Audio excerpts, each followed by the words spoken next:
Hello tout le monde! Aujourd'hui on se retrouve pour une nouvelle vidéo à Paris avec ma maman cette fois. C'était à l'occasion d'un week-end en mai dernier. Au programme, une journée shopping, une où je fais découvrir à ma mère mon endroit préféré en région parisienne et bien sûr Disney.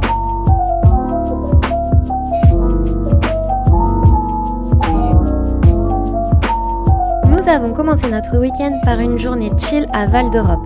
Après une pause repas à Columbus Café, nous avons fait quelques folies au centre commercial.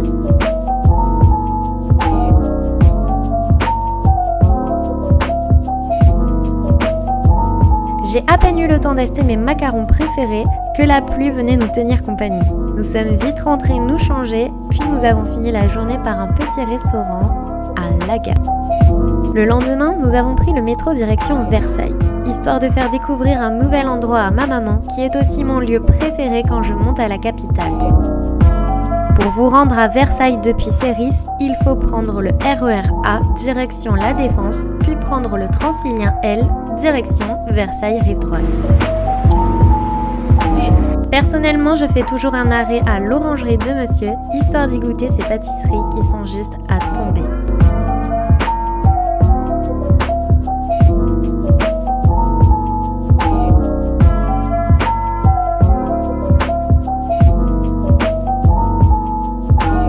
Nous avons fait un rapide tour sur le marché où il y avait de sublimes fleurs que je regrette toujours de ne pas avoir pu ramener. Puis on a fait un petit arrêt côté grille du Dragon, histoire d'admirer en marche les fontaines du jardin de Versailles.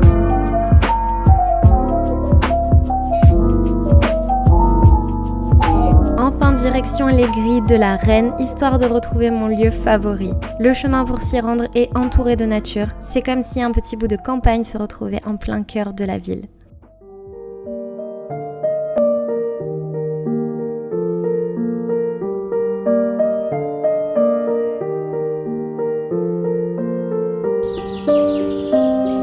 Et le voilà enfin, le domaine de Trianon.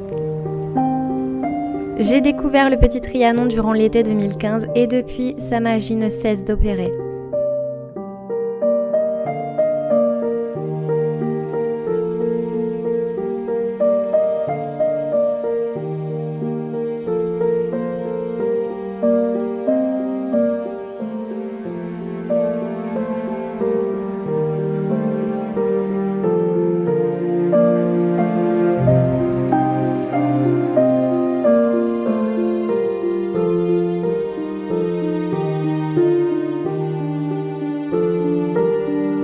Pour moi, c'est un lieu presque féerique, comme sorti d'un conte de fées. Ici se mêle parfaitement le faste de Versailles et la beauté de la nature.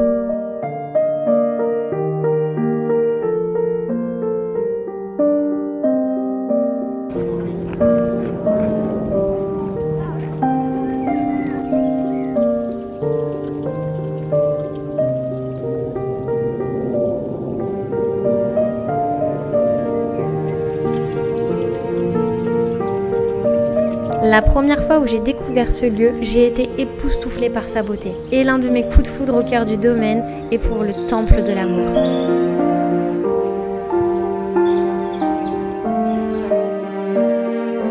La sculpture représente l'amour taillant son arc dans la massue d'Hercule. Il est entouré de 12 colonnes corinthiennes surmontées d'une coupole ornée des attributs du dieu. Restauré en 2005, il est, tout comme le château de Versailles et ses dépendances, classé en tant que monument historique. Érigé entre 1777 et 1778 à la demande de Marie-Antoinette, le temple est visible depuis les fenêtres du petit Trianon, notamment de sa chambre.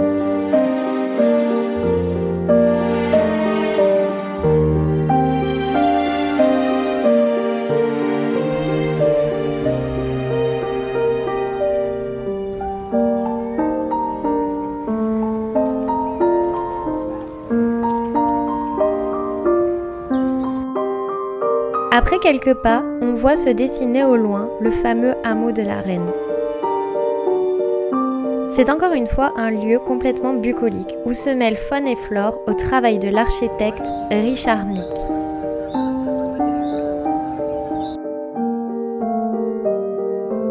Avec ses maisons aux toits de chaume, sa multitude de fleurs, on se croirait presque dans le village de Belle.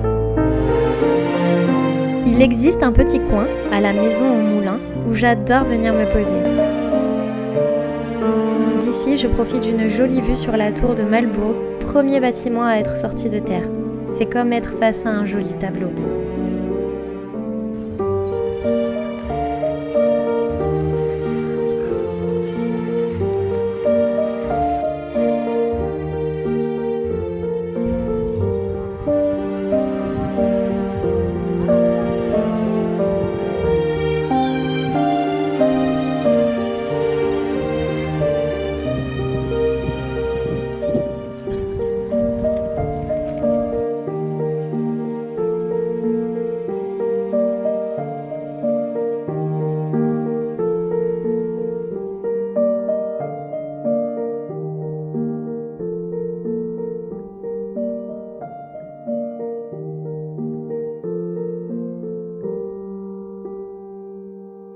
Il est l'heure de la petite pause jus d'orange, histoire de se rafraîchir et de prendre des forces.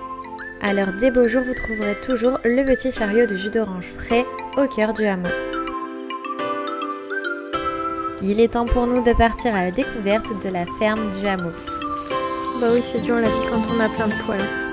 Ici, on y trouve des lapins, des biquettes, des poules et cochons, à l'instar de l'époque où l'on exploitait réellement ce domaine. Si ce lieu a été créé dans le but de se promener et recevoir, il était aussi important qu'il ait un rôle pédagogique pour les enfants de la couronne. Tu te régales, Loulou?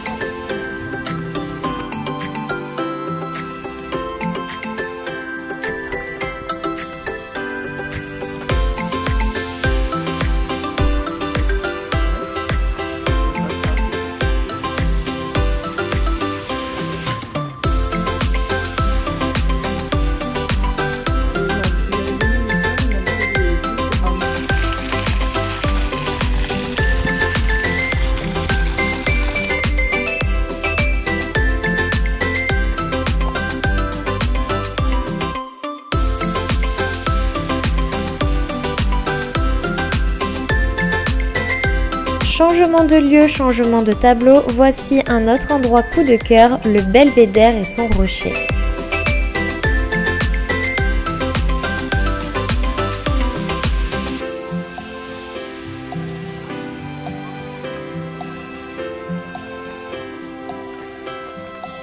Le rocher entièrement artificiel donne naissance à une cascade dans un ensemble qui se veut avoir des airs alpins.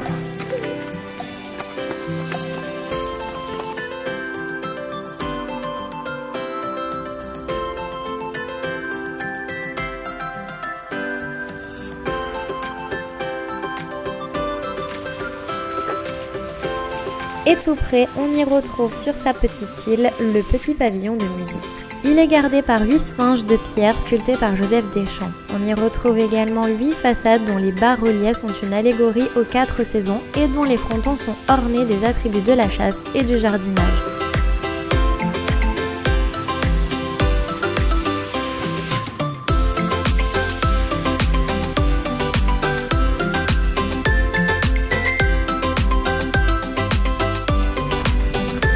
Nous sommes très rapidement passés au Grand Trianon, mais après une longue journée de marche, il était grand temps de rentrer.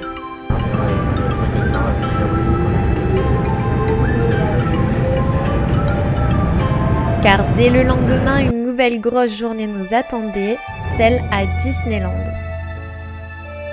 Rares sont les séjours parisiens sans au moins une journée au parc, car ici, c'est un peu mon deuxième chez moi.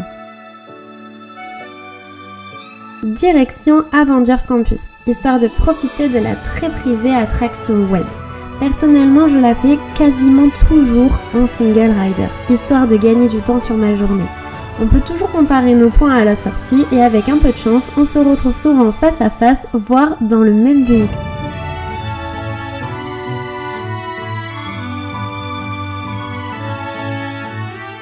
Ma maman n'étant pas vraiment fan des montagnes russes, je me dirige seule vers l'attraction Fly Force.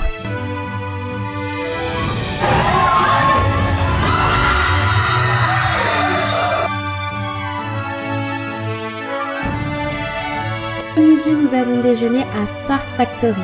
C'est un petit snack tout près de Flight Force où vous trouverez des pâtes, des pizzas dans une ambiance 100% Marvel. D'ailleurs, est-ce qu'on en parle du gâteau tonnerre? C'est un entremets caramel chocolat au lait à tomber. Ratatouille est une attraction qui peut vite monter en temps d'attente. D'ailleurs, nous l'avons fait en single rider comme souvent et nous avons eu la chance d'être dans le même véhicule. Personnellement, cette scène est l'une de mes préférées. Entre cette petite chute, cette odeur de cuisine alléchante, dites-moi qu'il n'y a pas que moi qui ai eu une envie folle de manger un steak après ça. Coming everyone, vous serez toujours les bienvenus chez Rémi. À bientôt et bon appétit. Regal. Direction Cars Road Trip, histoire de profiter de sa fameuse scène dans les canyons.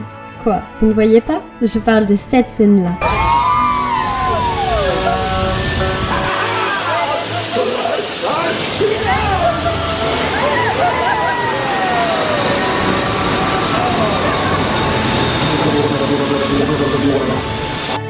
L'un de mes endroits favoris au studio, c'est le land Toy Story.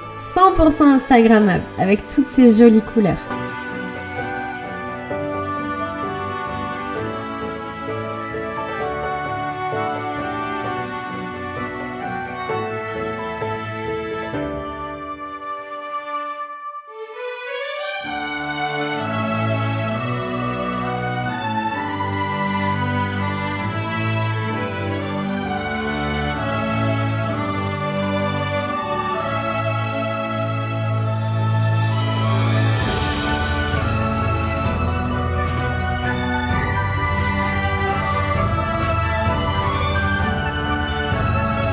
Direction l'académie de dessin quasi obligatoire pour moi. Surtout depuis qu'ils ont sorti de nouveaux modèles que je n'ai malheureusement toujours pas eu la chance de tester. Mais bon, je suis coriace. Un jour, j'arriverai à faire un des nouveaux modèles. Il y en a 3 tonnes. Tic, tac, mouchou, le chat de Cheshire. Je vais y arriver.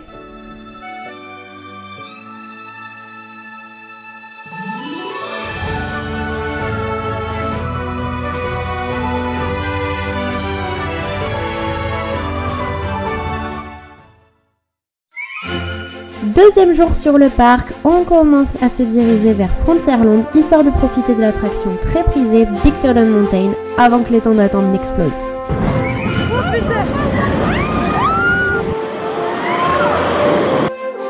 Je ne sais pas pour vous, mais pour moi elle fait clairement partie de mon top 3 de mes attractions favorites.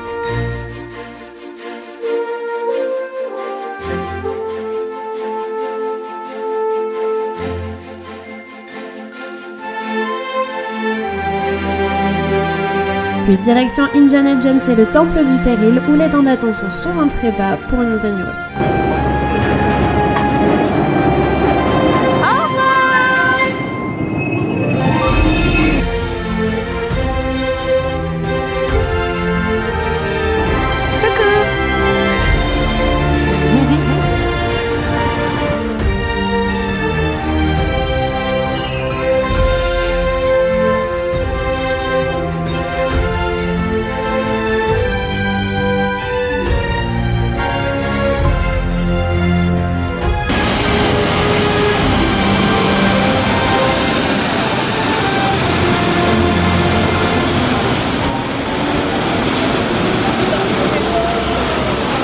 Après une longue promenade dans Adventureland, il est grand temps de se sustenter. Direction le Hakuna Matata. C'est un lieu de restauration rapide où on y retrouve des plats aux saveurs africaines. Chakalaka, poulet yassa, frites de patates douces, bref, c'est un vrai petit dépaysement dans une ambiance 100% Roi Lion. Sachez d'ailleurs que vous pouvez commander votre repas en ligne et venir le retirer au créneau choisi. En sortant du restaurant, nous avons eu la chance de croiser Aladdin. C'est un personnage que je n'avais pas vu en meet and greet depuis un bon bout de temps et je ne pouvais pas partir sans ma petite photo. Puis nous nous sommes dirigés vers It's Small World, qui réouvrait enfin ses portes après plus de 1 an de rénovation.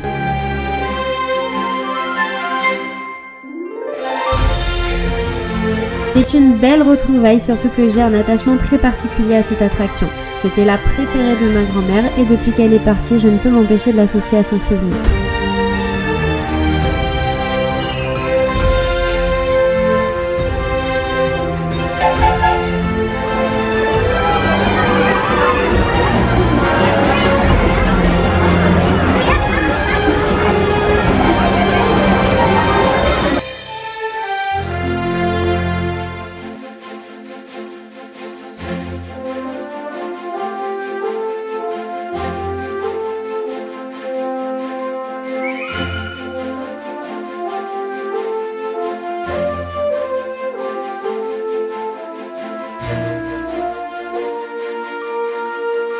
Pendant cette rénovation, l'attraction a eu droit à un bon coup de peinture, un nettoyage des bassins et aussi et surtout de nouvelles poupées plus inclusives avec l'apparition de fauteuils roulants.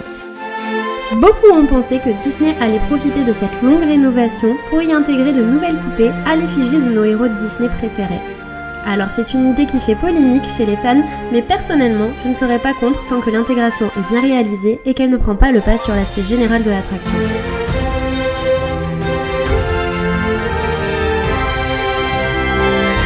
Le final est, je pense, ma partie préférée. Entre ses lumières et ses couleurs, sans être trop chauvine, notre version est vraiment la plus belle.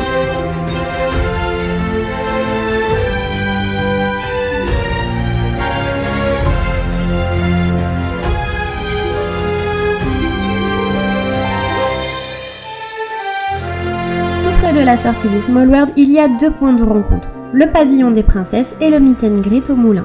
De quoi vous donner l'occasion de croiser plusieurs personnages.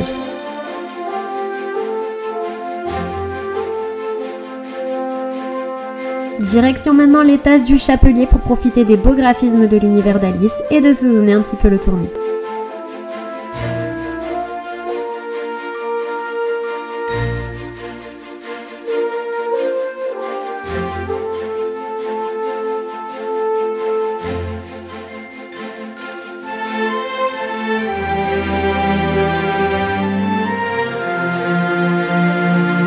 Et pour finir en beauté notre séjour, nous avons profité du labyrinthe d'Alice. C'est un endroit où j'adore me rendre pour faire de jolies photos.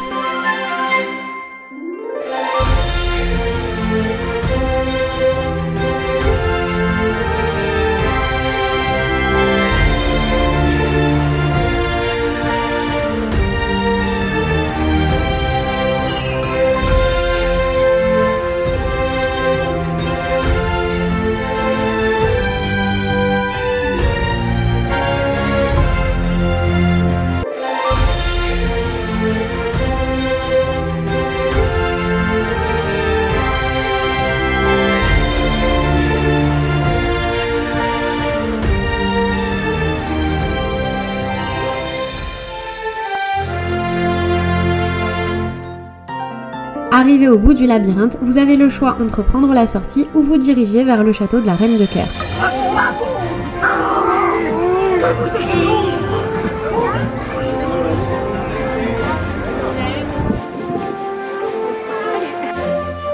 Laissez-vous tenter par l'aventure et je vous conseille de monter tout en haut du château, histoire de profiter de la sublime vue sur tout Fantasyland.